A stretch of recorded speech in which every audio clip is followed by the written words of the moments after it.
And 6-year-old Akayeletu Magatla can finally be laid to rest. His body was found after 20 days of searching. Now, he fell into a manhole exactly 3 weeks ago in Soweto. Emergency services, with the help of Rand Water, found his body near a wastewater treatment plant. For more on this, we've got our reporter Lindo Guhle, who is following developments after the little boy was found. No doubt a very tragic experience for the family, Lindo. Of course, they knew that they probably would not find him alive, but it's still devastating nonetheless. Do finish us with some details of him being found and what comes next. Well, finally, a breakthrough, Rufio, for the family. You're right in saying that the family is at some point in the search and recovery mission. They themselves have told us, there's the members of the media, to say that they believe that they will not find their boy alive. In fact, there were some of the painful scenes that we've witnessed unfold even in front of the family home as the search continued. There was that birthday, that was almost like a marking to say and mark how devastating it was for the family. It's been 3 weeks since the search started, but after about 20 days or so, there has been that breakthrough yesterday in terms of finding the boy. We understand at around 12 p.m.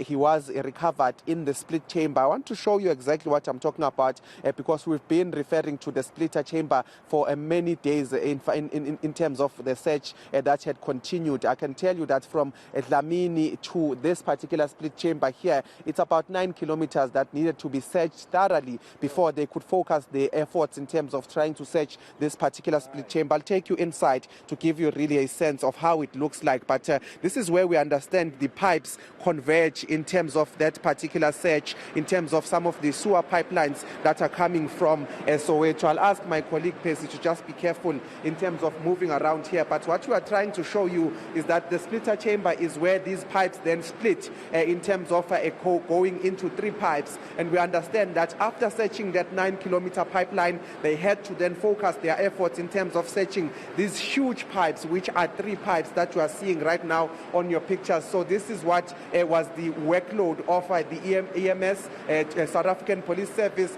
but also Johannesburg Water in terms of trying to clear this particular area. I can tell you, Ropio, what you are seeing right now in terms of some of those pipelines, it wasn't clear when we couple of days of the search, and this was because there was a lot of water that was flowing here. You couldn't see the pillars that are splitting this particular sewer. There was even a pollution in terms of papers, debris. At some point we even found a carcass of a goat here. It just goes to show in terms of how dirty it was here. But the massive work that needed to go in here was to clean up this particular pipeline, make it look like this so that they'll be able to focus their search. So this is the split chamber that they were talking about. They searched that particular pipeline in terms of using robotics, in terms of using all sorts of things to ensure that they are thorough in terms of that search. But after they had confirmed that Akayeletu Magatla could not be found in the pipeline from Dlamini to this split chamber, they then had to focus on searching these 3 pipelines, and that was the effort, that was the workload that was waiting for them. That's why it took so long for them. But they had to also deal with some things that they shouldn't have dealt with, which is of course pollution, which is the high levels of water that they needed to close off as well, because Soweto for a couple of days was also without water because they were trying to make sure that the levels subside so that the technicians as well as people that would go into these pipelines were actually able to go in without any risk. So that is what happened. But I can tell you, as far as the family, they knew, they themselves had told themselves to say that it was not going to be a good revelation in terms of when they find their boy. And we did get a confirmation from EMS, as well as the Babu David Tembe, who is the public safety MMC, yesterday, to say that after 20 days or so, they were able to recover the body. But these are the conditions that I'm showing you what they needed to do before they get to that particular body. We understand that he was found in one of these pipelines that is leading towards the plant where the rehabilitation of this particular sewer takes place. Very devastating circumstances for the boy's passing, Lino Guhle, and of course there have to be some conversation around preventing further tragedies of this nature. In your engagements with the different stakeholders, have they said anything about ensuring that disasters of this nature are perhaps prevented in the future? Well, say, Ropio, that one of the people that is responsible, in fact, the department that is responsible for this, as we continue to try and show you just how huge this pipeline is, you will see here, this is where the search was continuing, but underground through those pipes that are leading up to that plant that you would probably see. But you are right in saying that there are questions, a lot of questions for Johannesburg Water, particularly because they are the ones that are responsible for these manholes, and some of them you will see them as we try to move a bit closer there. But one of the things we've been told is that from the city of Johannesburg, they are still trying to work on some of these manholes. They are trying to make sure that those that are on the on dangerous areas where children might fall in, like Kaile to Magadla, some of them in parks and all of those, they are trying to install a device that would tell them if the manhole is tampered with. What we also have been told by the city of Johannesburg is that they are also replacing some of the manholes in terms of the material that they use, because we do understand that the one that they were using before, had steel. So what they are replacing it with now is in fact plastic, to ensure that there is no value in terms of the criminals that would be stealing some of these manholes, but they are replacing them with steel.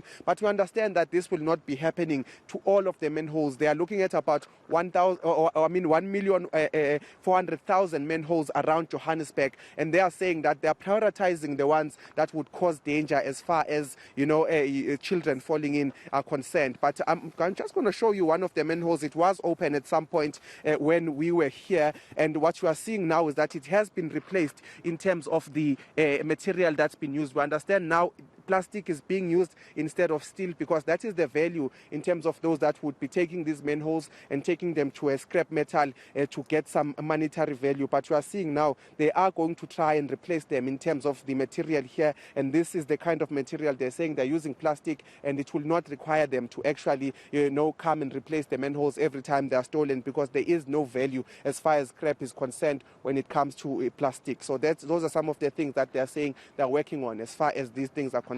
But this is the pipeline I was trying to show you, the stretch that they needed to search in order to get or find the young Kaile to Magadla, but he's since been found. And one of the things we will be touching base with is, in fact, the family themselves. They said they'll speak to us at around 10 a.m., but this is to just give us a sense of how they are feeling at this stage. After 20 days of the search, they are going to tell us what will be next in terms of the family arrangements as far as laying the young Kaile to Magadla to rest. No, absolutely. We would love to know about those funeral proceedings that are set to take place for the little boy. Those visuals you're showing us, Lindo Guhle, on a final note, are very interesting. That manhole that you say has been covered with alternative material still doesn't look very safe, does it?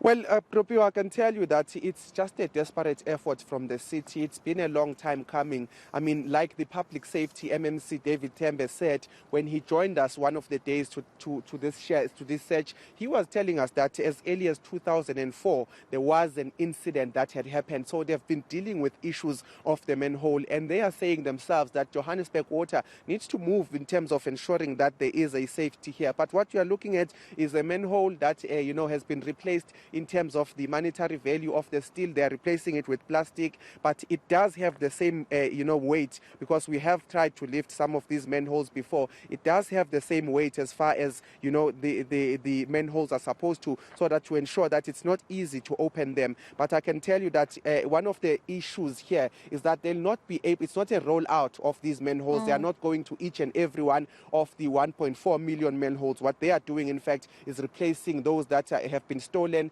and they're saying that they are prioritizing this kind of technology that they'll be putting on manholes to alert them when, in fact, they are, tampered with. So they are prioritizing some of the areas where people move around a lot and where there's a danger of such an incident happening again. It is a desperate attempt, but I can tell you that it's not necessarily going to be enough as far as the manhole issue is concerned, because there are some of those that still remain that will be stolen. It's not a rollout, it's not an overhaul, but they are saying that they'll be prioritizing those that pose a danger if they are to be stolen. No, absolutely. Lindo Guhle, we'll catch up with you just after 10 o'clock this morning when you engage the family on how they are feeling and really just a way forward for them after a daunting 20 days. That is reporter Lindo Guhle in Soweto.